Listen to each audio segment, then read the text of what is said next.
Hello, my name is Jocelyn Duran, and today I will be teaching you about Jean Piaget's stages of child and adolescent development.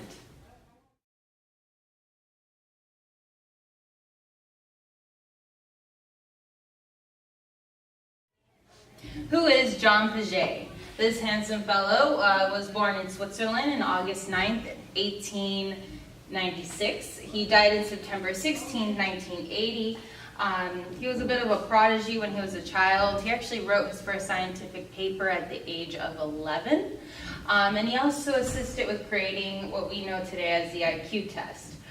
He was a psychologist interested in understanding and the origins of thinking and how children perceive and learn new concepts. Piaget was awarded numerous prizes and honorary degrees all over the world for his work in psychology, sociology, and education. Really, he was able to touch multiple disciplines and fields.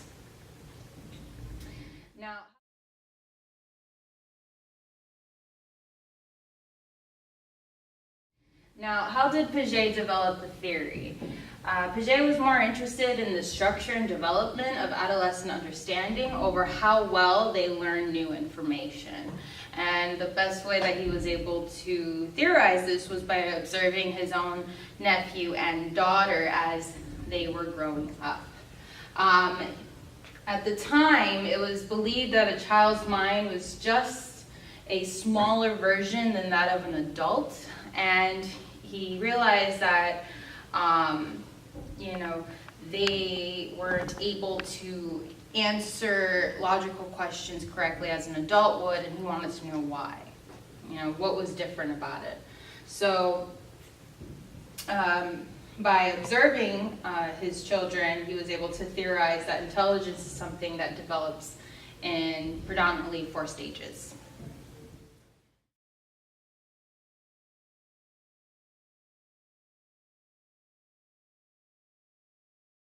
Now, what are these stages? Well, based on Piaget's observations, he theorized that the 4 distinct stages of their cognitive development was sensory motor, pre-operational, concrete operational, and formal operational.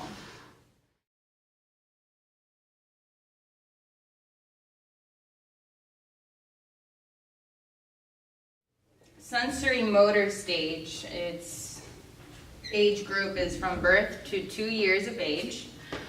Main characteristics are that infants and toddlers acquire knowledge through movements and sensations, right? So they are born not already knowing words or understanding of certain concepts, and really they are able to understand things as they touch and feel it. As they perceive it. So they rely on their senses such as taste, touch, sight, smell, sound, and really this is them developing all their motor responses, reflexes, and senses. They also learn object permanence, so they begin to realize that objects will exist even when they can no longer see it. Hence with the whole peekaboo game. You hide your face and they think you disappear, but then you show your face again, and they think you magically appeared again. And they begin to learn that even though they cannot see it, it is still there. They are able to differentiate themselves from others, and they also learn a little bit of cause and effect. I have my ball, I throw my ball away, it's now away from me, and I can't grab it again.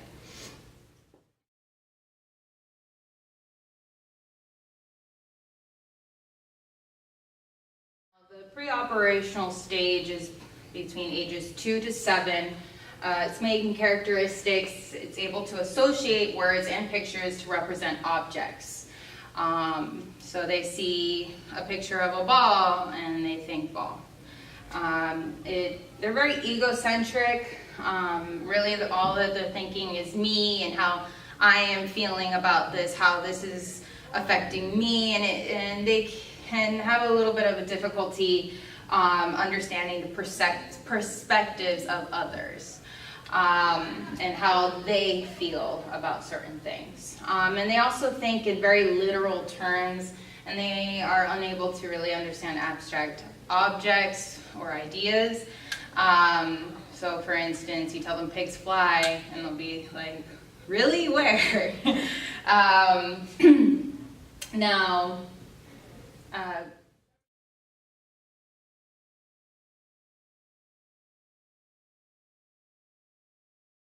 concrete operational stage, it's ages from 7 to 11. Main characteristics include logical reasoning for concrete events, so very factual.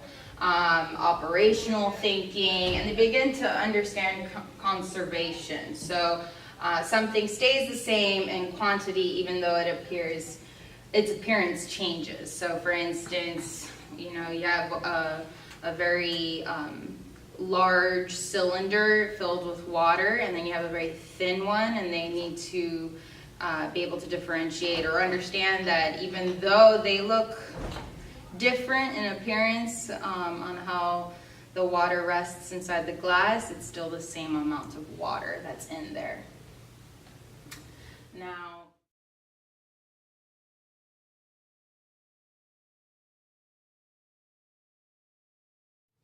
formal operational stage, this is ages 12 to 24.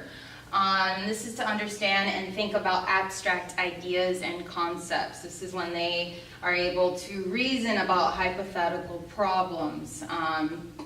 Teens begin to think more about morals, philosophy, ethics, social and political issues. So really this is their mind really expanding and theorizing and questioning things in that nature. A lot of deductive reasoning, if this, then that, and being able really to manipulate the world in their mind. Now, something to think about and how this applies to the classroom, questions to really reflect on is that how can you use this information in the classroom? So by understanding their mental state, and how they are currently perceiving things can help us in how we teach things and what we teach them. This can also assist with how different developmental stages influence differentiated instruction. So because they rely a lot on how they're able to perceive things, what assignments or activities can we create that appeals to that? What accommodations can be made for these students, and what teaching strategies can be best used depending on the age group and grade. If I have kindergarten students and I'm trying to teach them letters, then I would use activities that are that rely on manipulating objects, for instance clay. You mold the clay into the shape of the letter, or you use for instance shaving cream, have them spell things out using their fingers, and it helps them remember things better and understand what is being taught. So this is definitely something to take into consideration when you're trying to teach something to someone who is developing as they grow. That is all for today, and then these are my references, and thank you.